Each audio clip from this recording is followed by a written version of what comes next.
ছেলেরা এক একজন রঙের গুড়ি মনে করছে।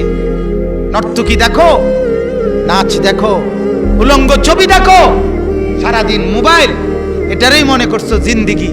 একটা সেজদা নাই, টাকায় মনে রাখো দুনিয়াতেও সুখ পাইতা না, আখিরাতেও কিচ্ছু পাইতা না।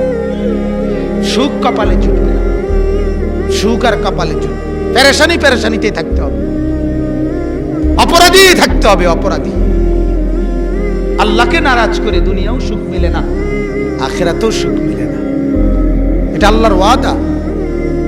আগুন জ্বালাইয়া, শরীরে আগুন লাগলে, ম্যাসের কাঠির আগুনও যদি কারো আঙ্গুলে লাগে, নখে লাগে, তাহলেও কেউ সুখে থাকে না। ঠিক কিনা বলেন না? সারাক্ষণ পেরেশানি, ঠিক না বলেন?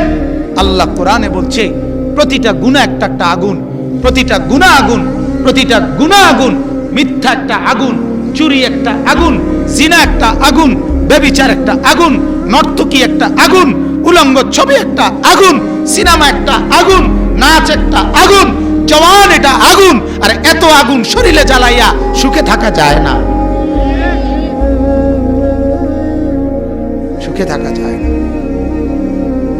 দুইজন যুবক যদি বসে থাকো তো শুইনো, সেজদাবিহীন সুখ পাওয়া যায় না, সুখ মিলবে না। যৌবনের শক্তিও শেষ হবে, আখিরাতের পুঁজিও শেষ হবে। কথা বুঝছেন না? মাওলানা মুফতি বেলায়েতুল্লাহ সাহেব বলছে না, এখান দিয়ে ছেলে যুবক তার যৌবন শেষ করতেছে, ওইখান দিয়ে হারবাল কোম্পানি পোস্টার লাগাইতে আছে।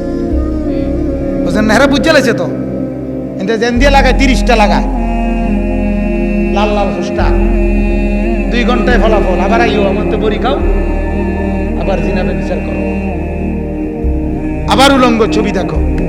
কারণ ওরা তো টের পাইছে যে যৌবন শেষ, শরীরের ব্রেক বুরুক সব শেষ।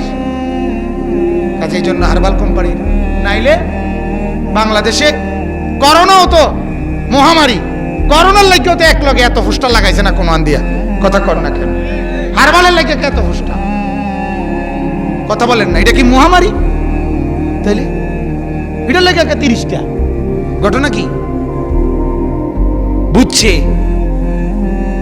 বুঝছে যুবকের চরিত্র শেষ, যুবতীর চরিত্র শেষ, বোনও শেষ, ভাইও শেষ, ছেলেটাও বরবাদ, মেয়েটাও বরবাদ। আর ওই বেটা মুসলমান বাপ, সে রক্ত পানি করে টাকা কামায়, আর তার সন্তান ছেলে মেয়ে উলঙ্গ ছবি দেখে।